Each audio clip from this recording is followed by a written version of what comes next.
Hey everyone, welcome back to The Explainer. Today, we're diving into a story that absolutely redefines the limits of human endurance. We're talking about navigating the deadliest oceans on the planet and a journey that's just packed with terrifying physical stakes and sheer undeniable willpower. So strap in, because the environment we're about to break down, yeah, it is definitely not for the faint of heart. Picture this. You're in a tiny 33-foot fiberglass boat. It's the pitch black of night, you are thousands of miles from rescue, and you're being violently rolled by a colossal 40-foot wave. I mean, that's a scenario that would literally terrify the most grizzled mariners on Earth. But the lone sailor surviving this apocalyptic force of nature? A 16-year-old girl named Jessica Watson. Okay, moving right into Section 1, the boat and the rules, preparing for the ultimate test. To really wrap our heads around how she pulled this off, we need to look at what the word unassisted actually means when we're talking about global circumnavigation. And spoiler alert, it is incredibly brutal. It means crossing all meridians of longitude and the equator with zero outside help. No pulling into a cozy port, no fresh supplies, no spare parts dropping from the sky, and absolutely no physical assistance from another vessel. Once she crossed that starting line, she was entirely on her own. Now, for a challenge this massive, your equipment is literally the difference between life and death. Her chosen hardware was Ella's Pink Lady, a Sparkman and Steffens or S&S 34 yacht. And she didn't just pick this boat out of a hat, right? The S&S 34 is legendary in maritime circles. It is practically built from the ground up to handle violent offshore storms. It's exactly the kind of vessel designed to take the absolute beating the Southern Ocean dishes out. The real secret sauce of the S&S 34 is its AVS, or angle of vanishing stability. Basically, this is the extreme angle a vessel can roll before it just completely capsizes. When a rogue wave flips the boat, it uses this massive, heavy lead keel that acts just like a giant pendulum. Gravity catches that keel and violently snaps the mast right back toward the sky, self-righting the ship. Without that brilliant bit of engineering, honestly, a single massive wave would have ended the entire journey. Which brings us to Section 2, collision and the critics, the pre-voyage disaster. So before she even officially started this 23,000 nautical mile trek, the whole campaign almost sank to the bottom of the ocean, literally. During a test sail in September 2009, she collided with a ship called the Silver Yang, and the size disparity here is just terrifying.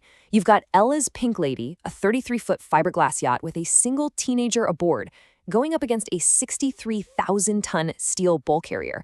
It perfectly highlights the massive danger of commercial shipping traffic when you're in a tiny vessel relying on solitary watchkeeping and radar alarms. Well, as you can imagine, this collision sparked an immediate, fierce backlash. The media and maritime authorities completely descended on the campaign, calling her reckless and utterly inexperienced. Overnight, the entire global narrative completely shifted. People weren't asking, will she break the record anymore? Instead, the really terrifying question became, is she even going to survive?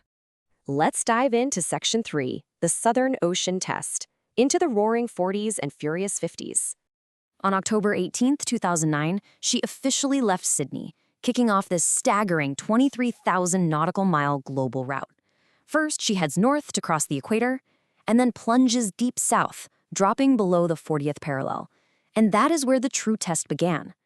By January 2010, she was rounding Cape Horn, before crossing the notoriously treacherous Southern Ocean, passing under Cape Leeuwin, and finally heading back to Sydney, all while constantly battling against these massive global ocean currents. And by January 13, 2010, she hit a terrifying milestone, rounding Cape Horn through the Drake Passage. Now, if you know your maritime history, you know this area is basically a sailor's graveyard. It's this notorious choke point where global ocean currents just funnel together into a narrow space. The result? Immense, violent, and highly confused seas. And remember, she was navigating this completely alone. As she moved through the Great Australian Bight and the Southern Ocean, she experienced the absolute climax of danger for literally any sailor out there: the knockdown. If you aren't familiar, a knockdown is this violently destructive event where rogue waves roll a vessel so extremely far that its mast actually hits or goes completely below the surface of the water. Surviving those knockdowns meant facing an unbelievable physical toll. First off, she had to endure the sheer terror of the boat being picked up and surf down the face of these towering rogue waves. Second, she just had to hold on, brace herself, and wait for that heavy pendulum keel we talked about to do its job and aggressively snap the mast back upright. And finally, she had to drag herself out onto a violently pitching, freezing deck to repair torn sails, totally isolated from the rest of humanity. Which takes us to Section 4, A Hero's Return, Emerging from Isolation. After she conquered the furious 50s, the psychological weight of this journey really starts to set in. 210. That is 210 consecutive days completely alone at sea. No friends, no family, no physical human contact whatsoever, all while fighting for survival in arguably the most extreme environment on the planet.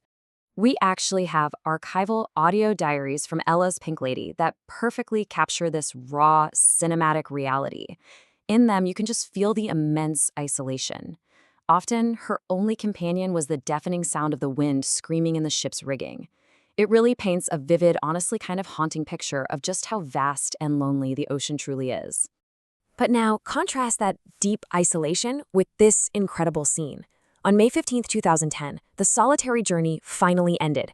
She sailed back into Sydney Harbor, and it was absolutely gridlocked. I mean, a massive maritime flotilla of spectator vessels just flooded the waters to welcome their hero home. The contrast from 210 days of sheer silence and screaming winds to the roaring cheers of thousands, it's just deeply moving.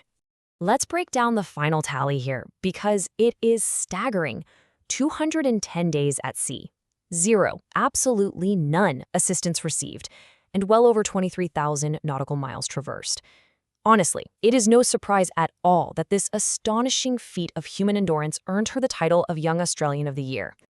Now, there is a slight technicality to the story that we should mention. The World Sailing Speed Record Council actually didn't officially recognize her record as a global circumnavigation. Why? Well, it comes down to a really strict geometric requirement called orthodromic distance, which her route technically fell just slightly short of. But, technicalities aside, her legacy was instantly cemented. The global maritime community, the people who actually know what it takes to survive out there, deeply respected her. They knew that surviving 210 unassisted days in the Southern Ocean wasn't about checking a box for geometry, it was about sheer, undeniable seamanship and survival in the absolute deadliest waters on Earth. So, I'm going to leave you with this provocative thought to wrap up today's explainer. When you consider the 40-foot waves, those violent knockdowns, the deafening screaming winds, and the utter total isolation of 210 unassisted days, could you have survived this ultimate test? It certainly puts our daily challenges into a whole new perspective, doesn't it? Keep learning, keep questioning, and I'll catch you on the next explainer.